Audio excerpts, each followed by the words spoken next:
Hubo especulaciones salvajes en todo tipo de valores, en las acciones de productoras de cine, empresas aeronáuticas y en las automovilísticas. Uno de los valores más pujantes de los años 20 era Radio Corporation of America. Era como el Google de hoy en día. Tecnología punta. Tuvieron la idea de poner radios en los coches. Creo que el público inversor estadounidense empezó a relacionar los productos que usaban, fabricados por las empresas estadounidenses, con la idea de que podrían comprar una acción de la empresa que fabricaba el producto que les gustaba.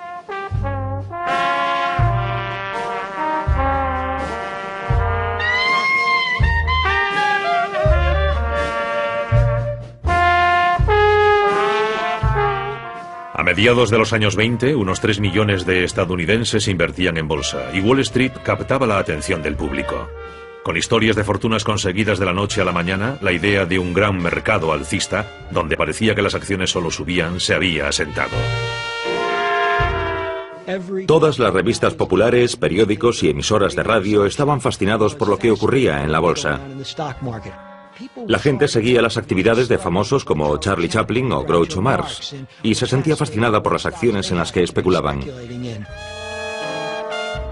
El joven actor cómico Groucho Marx invirtió todos sus ahorros en el mercado y estaba tan encantado con sus beneficios sobre el papel que convenció a sus hermanos para que también invirtieran. Menudo timo más sencillo. La RCA ha subido 7 puntos desde esta mañana. Acabo de ganar $7.000.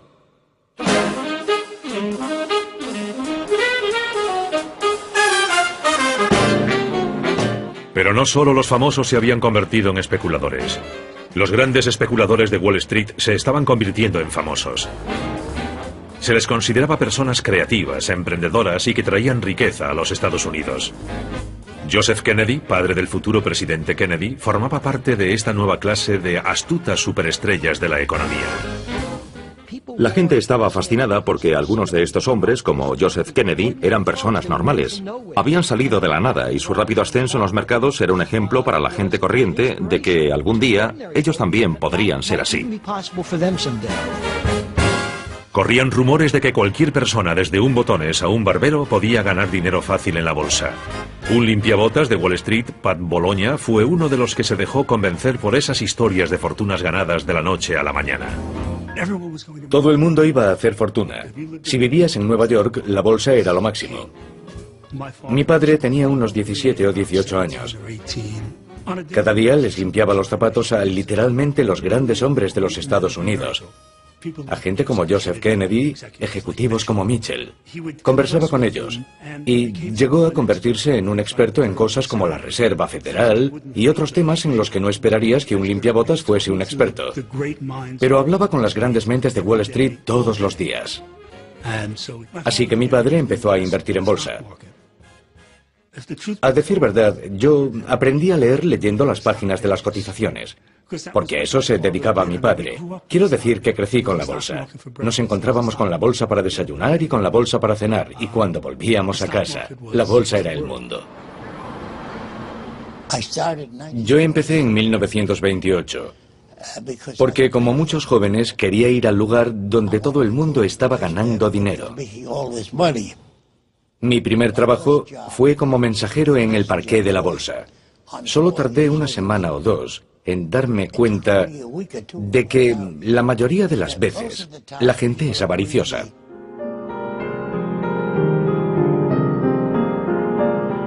La gente tenía tanta fe en el mercado alcista que empezó a pedir dinero prestado para especular en acciones en alza. Esta forma de comprar acciones empezó a conocerse como compra de valores a crédito. El inversor solo tenía que poner una parte del dinero y su corredor aportaba el resto. La cultura del compre ahora, pague después se había extendido al mercado de valores. Comprar acciones a crédito significa que las consigues con dinero prestado. A finales de los años 20, el 90% del precio de compra de las acciones se paga con dinero prestado. No había reglas sobre cuánto dinero podías pedir prestado. y la gente pedía sumas enormes para comprar acciones. Podías comprarlas por valor de $100 con solo 25. Los corredores de bolsa te prestaban los otros 75.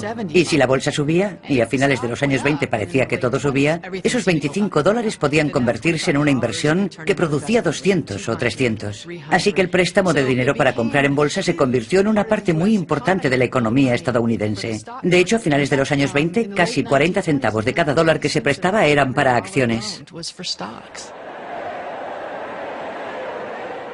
Esta enorme entrada de dinero prestado en el mercado de valores creó más demanda de acciones, lo que subió los precios.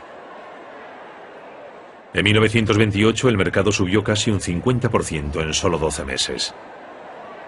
Y como la bolsa seguía subiendo, cada vez más inversores pedían dinero prestado para conseguir un trozo del pastel. Uno de ellos fue el limpiabotas Pat Bologna. Mi padre no tenía demasiado dinero en la bolsa. Me dijo que en aquella época tenía unos $6.000 en efectivo. Pero recuerdo que 6.000 en efectivo se traducían en muchas acciones, porque en aquella época solo tenías que poner un 10% del crédito. O sea que con 6.000 podías tener 60.000 en acciones.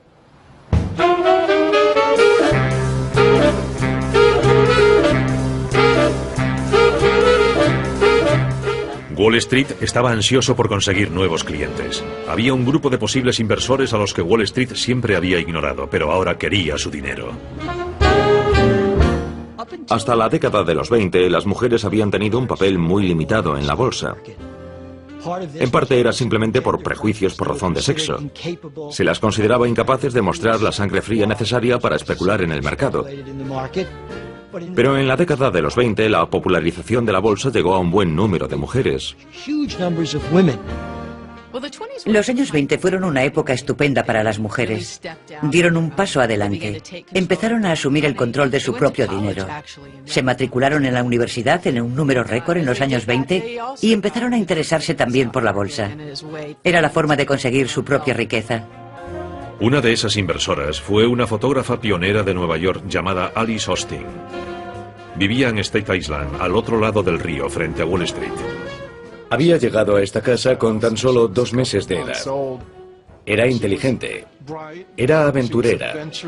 Cuando cumplió 11 años le regalaron una cámara, algo que en aquella época era un invento nuevo, e inmediatamente se puso a usarla. A lo largo de los años sacó unas 8.000 placas negativas, lo que la convierte en uno de los primeros fotógrafos de los Estados Unidos y de los más prolíficos.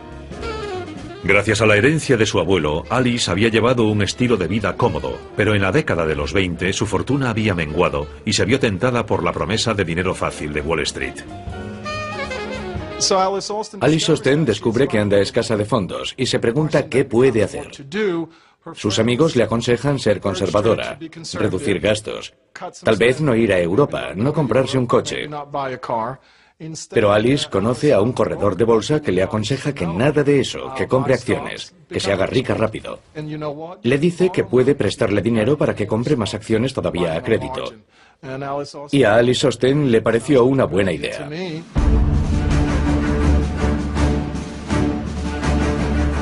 Durante la subida de los mercados en la década de los 20, el Partido Republicano estuvo en el poder, detrás de la creciente prosperidad de los Estados Unidos. Calvin Coolidge llegó a la presidencia en 1923. Él también era inversor y guardó silencio sobre la locura especulativa que se había apoderado de Wall Street. Calvin Coolidge ejemplifica el tipo de imprudencia y despreocupación que reinaba en los años 20. Fue famoso porque dijo que el negocio base de los Estados Unidos eran los negocios. Fue un periodo próspero. Los negocios generaban dinero, Wall Street ganaba dinero, los políticos se limitaban a decir, todo va bien, la economía crece, el mercado se encarga bastante bien de todo y la labor del gobierno consiste en no estorbar.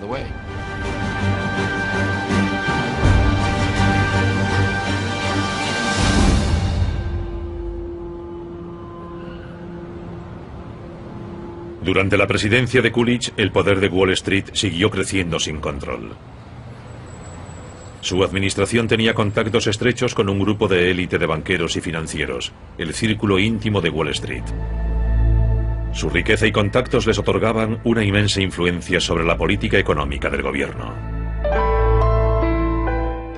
Había sociedades pequeñas, privadas, elitistas. Eran como la realeza de Wall Street. Eran lugares muy discretos y misteriosos. Eran firmas pequeñas, con capital limitado, pero que ejercían un enorme poder.